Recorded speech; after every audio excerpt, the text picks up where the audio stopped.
Hey everyone, I'm Amanda Gelhaus with Girls Layout Ultimate, here to talk you through part 3 of our series on vertical stack, where I'll just take you through a couple of variations of the stack that your team can use. This is the traditional L stack setup. It's often used when the disc is on the sideline to make sure there are reset options. So if you watched our video on handler motion, it's going to look very similar to that, where the person with the disc, if we're being forced this way, wants to get the disc either upfield or off that sideline. So they might use 1 to 2 stall counts to look upfield into this space in case they have a continuation. But if that's not there, that's where these two people essentially functioning as handlers will start to move in for the reset cuts. It'll work very similar to the reset you've seen in part 2, where this person who is closer to the disc will be the initiating reset. And they will choose whether to fake up and go break side or to fake break side and go up. So let's talk a little bit about if that person chooses to strike. So if they fake to the backfield and go strike, they can receive the disc here in power position. Hopefully our cutters at this point are getting ready for a big cut out or to sharply cut in off of that for the continuation. If they don't get the disc there, they want to vacate that space and make sure they're pulling themselves and the defender out of the active lanes. So if I've faked back, I have cut up, didn't get it, I'm going to go to the stack. Now, this person initiating in a timely fashion is very important in this L stack. So when this person does not receive the disc and turns towards the stack, this person wants to be moving in a little bit closer to fake up and do, again, the opposite thing from the initiating handler, and then go back. Just to recap on some of our reset information from before, they want to make sure they're doing the opposite because it's likely that the mark has moved based on what that initiating handler has done. So if this person fakes up and goes back, there's likely a good continuation off of that front of stack. We talked a little bit about what happens when initiating handler goes for a strike, but let's talk about the break side situation.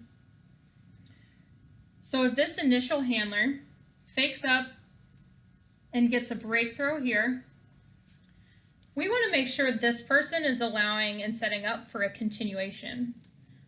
So once they see that this player is going upfield for their initial fake, they'll actually 1 to 2 steps behind mimic that motion so that when this person gets the disc here, they are hitting this space for a continuation. Now, depending on the spacing, you might not want the front of the stack cutting for a break here. You might want the back of the stack to cut for it. Again, it depends on the spacing, but also very much on what you've instructed your team to do. Just to make sure everyone's on the same page so that we don't have simultaneous cuts coming into that break space. Here we have a traditional no dump vertical stack. As you can see, you have one person with the disc and then 6 people in the vertical stack. It's still important to have your spacing 3 to 5 yards between players here, but the success of this offense really hinges on specific player abilities to make it work.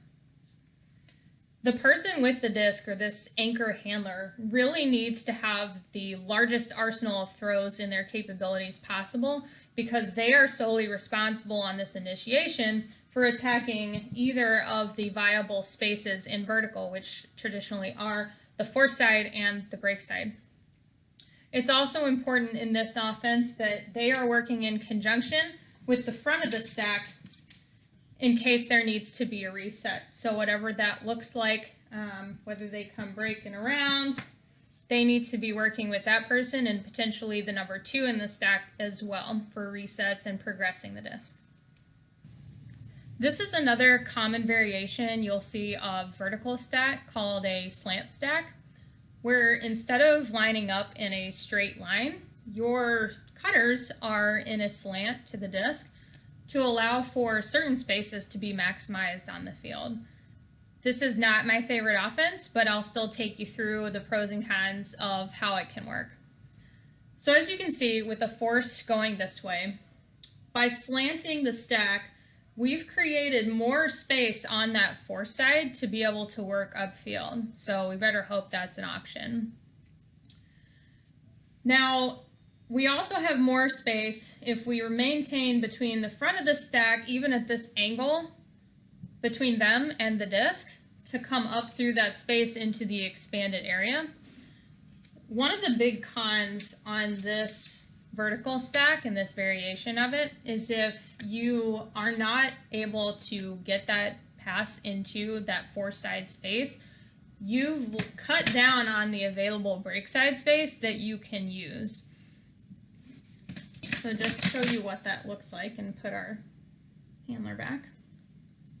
So essentially, if I have to fake up and go around, my continuation is now limited to this space between that slanted stack and the sideline versus having the full space that I would have had if my stack was straight up. I think that this vertical is useful in certain scenarios, and as long as it's tailored to that scenario and the players you have on the field, that it can be useful, but not my favorite in terms of utilizing both sides of the field. If you're really wanting to create only one space, we would normally just use side stack, which I'll go into in a minute. Here we have the traditional side stack setup. Essentially, we have our 2 handlers, and then we have 5 cutters who are lined up on the brake side sideline or close to it. They don't have to be on it. This offense is very good when you have a favorable 1-to-1 matchup on one of your cutters, because it gives that cutter the full space to get open. And you can run this off of the back of the stack. That is the traditional way to do it. You can also run kind of a sequence where you might have this person as your first isolation to hopefully get the disc here, and then either your 3 or 4 making an outcut as a continuation for them. And then for the handler space, again, I prefer the 4-side setup for a handler, but they can set up either way, either on this side or back there. It doesn't really matter, and kind of depends what you all want to do. But side stack is very useful for isolation plays.